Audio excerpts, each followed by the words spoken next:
Hello and welcome to Gendering Geopolitics, my short series where I have quick 10-minute conversations with women around the world.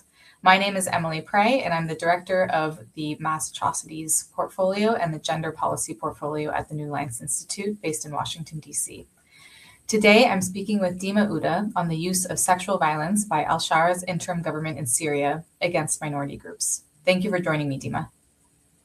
Thank you for having me, Emily. Can you give a brief overview of how members of al-Shara's government are using sexual violence to target minority groups? Since early 2025, lots of human rights organizations, well-respected media outlets, and the UN have documented cases of abduction, trafficking, sexual abuse, and all this is happening under the authority of al-Jolani, because for me he's still al-Jolani. If he put a suit, it doesn't make him a new person. If he puts a suit, doesn't mean that he got rid of his ideology, which is a jihadist ideology. And this ideology, the problem is, it's something you cannot give up in 1 year or by putting a suit. So this is systematic, and all those organizations and entities has reported patterns of systematic abduction and sexual abuse, sexual violence, and trafficking. So I cannot see how the international community isn't seeing that he is complicit, that he is the one who, if he's not ordering, at least he is giving the green light for his men to do so. I've heard you speak before, and you made a very good point that it doesn't matter if President Trump thinks that he smells good or that he's handsome.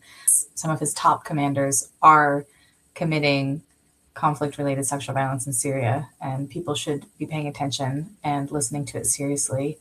Why does it seem like the international community is giving his interim government a pass and ignoring these human rights violations? Well, for me, it doesn't seem it looks more deliberate attempt to rebrand al-Jolani. He is still Abu Muhammad al-Jolani. And the thing is, I can't understand the international community. President Trump received him at Saudi Arabia. He shook his hand and he was like, he's a tough guy, he's a handsome guy.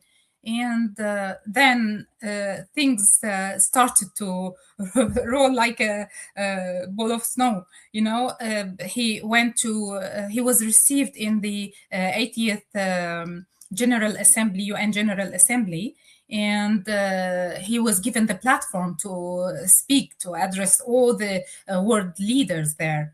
And after that, in New York as well, he met with the ex-CIA director, David Petraeus, who in his turn as well, the same person, the very person who oversaw his arrest one day. And also David Petraeus was praising him and expressing his admiration. And the thing is, I can't understand the West, because al-Jolani is not denying that he did what he did, because in a Doha forum in Qatar, he was interviewed, and the interviewer asked him about his past as a terrorist, and he was reframing the identification of terrorism. And he was saying those who were responsible for killing children in Gaza and killing innocents in Afghanistan and Iraq don't have the moral authority to label people as terrorists. And he was speaking about the Western countries, about the United States. And he was like, no, he was like trying to to present himself as a fighter, as a resistant fighter, not as a terrorist. And he is calling the Western countries, the Western leaders, terrorists. This is absurd. I can never understand. And yet, still, the international community giving him platform and working so hard to rebrand him. It's not understandable for me, to be honest. We're over 1 year into Syria's transition and transitional justice. How important is it that all women, including Alawites and Kurds and Druze and Yazidis and others, are participating in the transitional justice processes in Syria? It's very crucial. It's very crucial because those women aren't just women who have been cases of, but they're witnesses of all the atrocities that happened in Syria. They are a crucial element, and no justice, I mean, excluding them is excluding the very people who can identify all the perpetrators, identify all the ways of trafficking and all the abuses. They know who are the actors.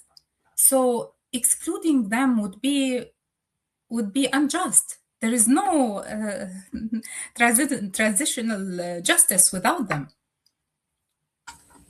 I completely agree. There can be no peace until women are included.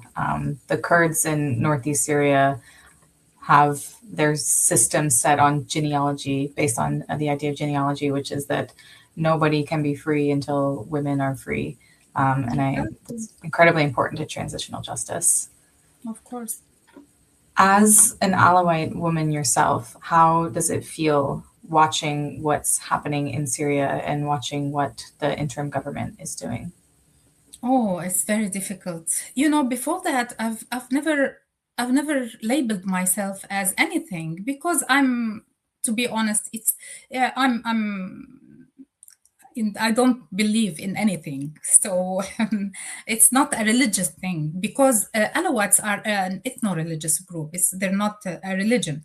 And the Alawites in general, Alawite women, they have a very, very respected role in the family and in the Alawite community. And this stems from the culture, the very, very rich culture which respects all the religions, and so women and women, Alawite women, they're not they have freedom, like they don't wear headscarf. They have a very good relation with men. I mean, free relation, no segregation.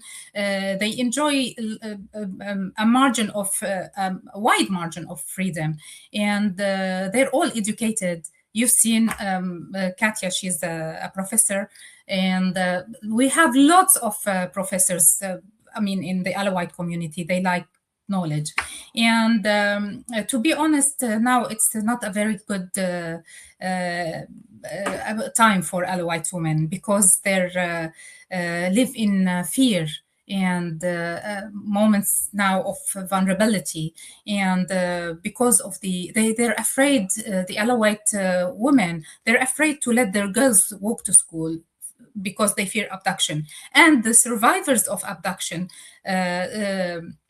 suffers stigma, and so it's not easy to be an Alawite at this time. But having said that, Alawite women are very resilient.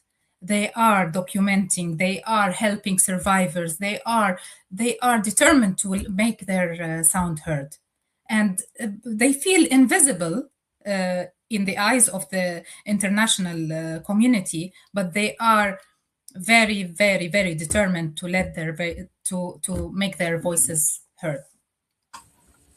Well, thank you so much for coming on to Gender and Geopolitics and making your voice heard. I very much appreciate your time, Dima, and your expertise today.